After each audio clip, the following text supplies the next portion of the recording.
Mari belajar surat menyurat bersama Mamoy di sini. Silahkan buka halaman 153 sampai 155. Di halaman 153 ada sebuah pertanyaan di bagian atas. Perhatikan kembali surat undangan yang diterima Ayah Beni. Menurutmu termasuk jenis surat undangan yang manakah surat tersebut? Jelaskan. Nah, ternyata Ayah Beni mendapatkan sebuah undangan nih. Undangannya yang mana ya? Yuk kita lihat di halaman 152. Nah, ternyata surat yang diterima di bagian atasnya terdapat kepala surat. Kepala surat itu yang mana ya? Yang ini yang di bagian atas ditandai dengan atau dibatasi oleh sebuah garis tebal. Nah, pada kepala surat ini biasanya dicantumkan nama instansi atau organisasi resmi, kemudian dicantumkan juga alamatnya di mana dan nomor telepon juga. Tidak lupa dengan lambang dari instansi atau organisasi tersebut.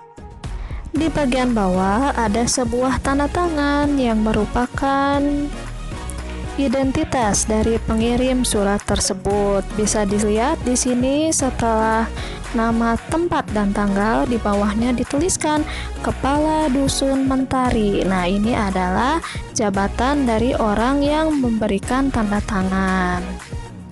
Kalau jabatannya dicantumkan, berarti ini sudah jelas ya, surat dari instansi atau organisasi resmi. Yuk kita lihat surat ini yang memiliki ciri-ciri seperti disebutkan di atas, termasuk dari surat kelompok surat yang mana ya? Di sini bisa kita lihat ada 3 jenis undangan, yaitu undangan resmi, undangan setengah resmi, dan undangan tidak resmi.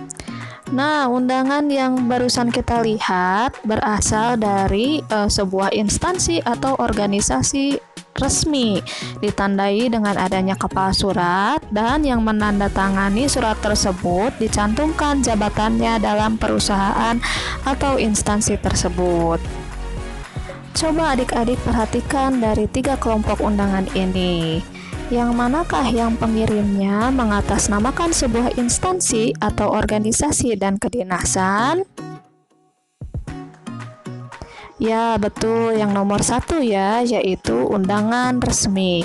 Berarti undangan yang barusan kita lihat termasuk kepada undangan resmi.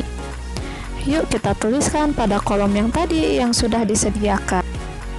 Surat undangan yang diterima Ayah Beni adalah termasuk jenis surat undangan resmi, karena surat tersebut dikirim oleh instansi atau organisasi resmi atau kedinasan.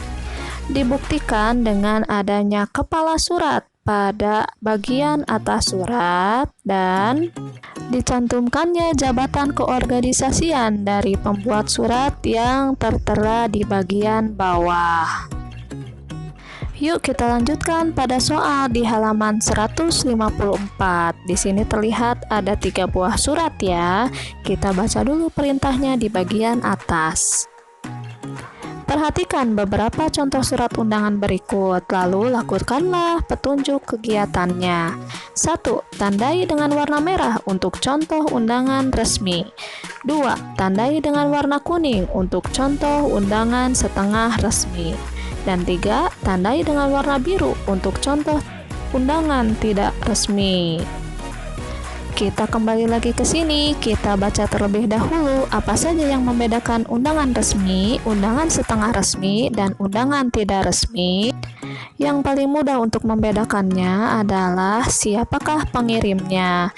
Nomor 1, undangan resmi dikirim dengan mengatasnamakan sebuah instansi atau organisasi dan kedinasan. Sedangkan undangan setengah resmi dan undangan tidak resmi dikirim oleh perorangan. Bedanya, kalau untuk undangan setengah resmi, kegiatannya merupakan kegiatan resmi, sedangkan untuk undangan tidak resmi merupakan kegiatan perorangan seperti undangan ulang tahun atau perayaan kelahiran. Oke, sekarang kita kembali lagi ke 3 surat yang tadi ya.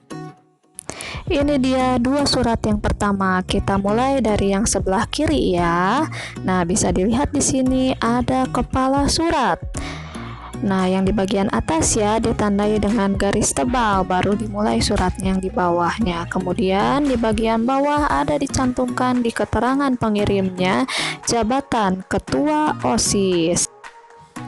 Berarti surat yang di sebelah kiri ini merupakan surat resmi karena dikirim oleh instansi atau organisasi resmi atau kedinasan, yaitu OSIS dari SMA Negeri 8 Tanjung. Mari kita beri tanda merah untuk surat resmi yang satu ini. Sedangkan surat yang di sebelah kiri dikirim oleh perseorangan. Tandanya tidak ada kepala surat dan di bagian bawahnya di dekat tanda tangan sebagai keterangan pengirimnya hanya dicantumkan namanya saja tanpa jabatan keorganisasian. Tapi keperluannya merupakan keperluan yang resmi, yaitu membahas perayaan Hari Kemerdekaan RI ke-71.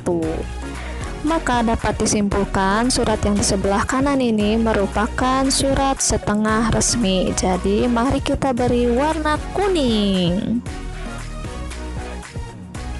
Untuk surat yang ketiga ini sudah jelas sekali perbedaannya ya. Ini terlihat lebih berwarna-warni dan penulisan kata-katanya pun tidak baku. Untuk pengirimnya merupakan pengirim perseorangan dan tujuan undangannya adalah untuk acara ulang tahun. Berarti ini sudah jelas ya, termasuk surat tidak resmi, sehingga mari kita beri tanda warna biru.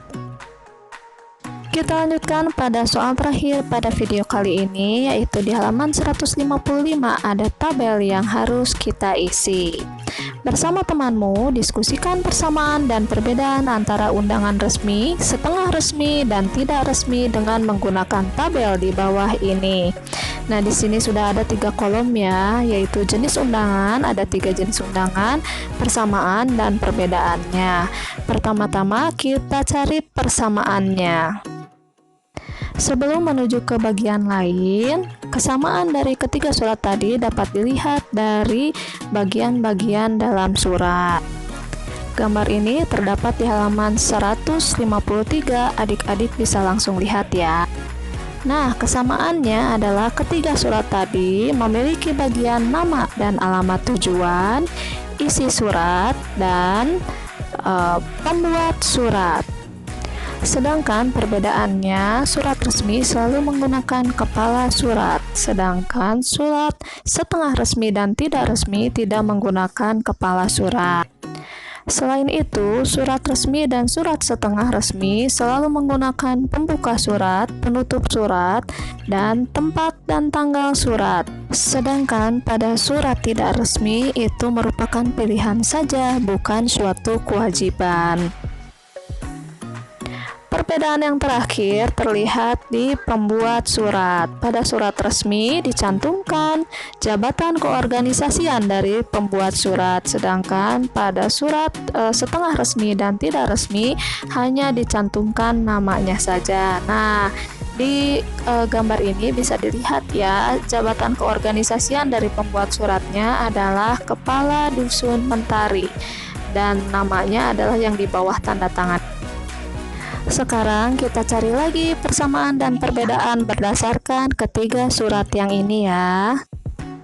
Persamaannya, ketiga surat ini menggunakan bahasa yang sopan dan bahasa yang ramah, tidak menyinggung dan tidak menghina orang lain. Perbedaannya, pada surat resmi dan setengah resmi menggunakan kata-kata baku, sedangkan pada surat undangan tidak resmi bisa menggunakan bahasa sehari-hari. Selain itu, pada surat resmi dan setengah resmi menggunakan kertas yang bersih, rapih, dan berwibawa. Sedangkan untuk undangan tidak resmi bisa menggunakan kertas yang lebih berwarna-warni. Begitu pula dengan huruf yang digunakan pada surat resmi dan setengah resmi menggunakan huruf-huruf yang formal. Sedangkan untuk undangan tidak resmi menggunakan huruf-huruf yang dihias seindah mungkin.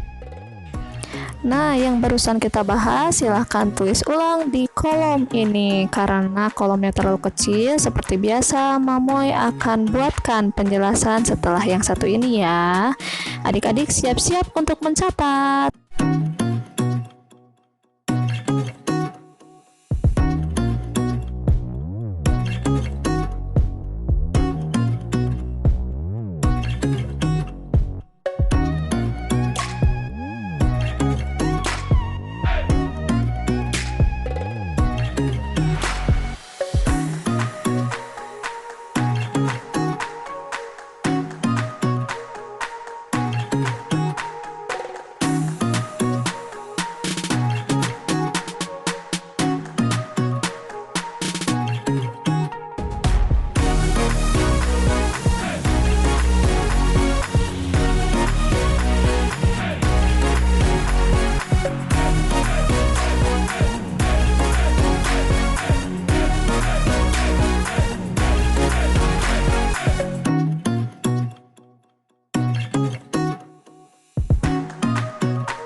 Oke adik-adik, sampai di sini dulu video kali ini. Nanti kita bertemu lagi pada pembahasan selanjutnya. Sampai jumpa lagi.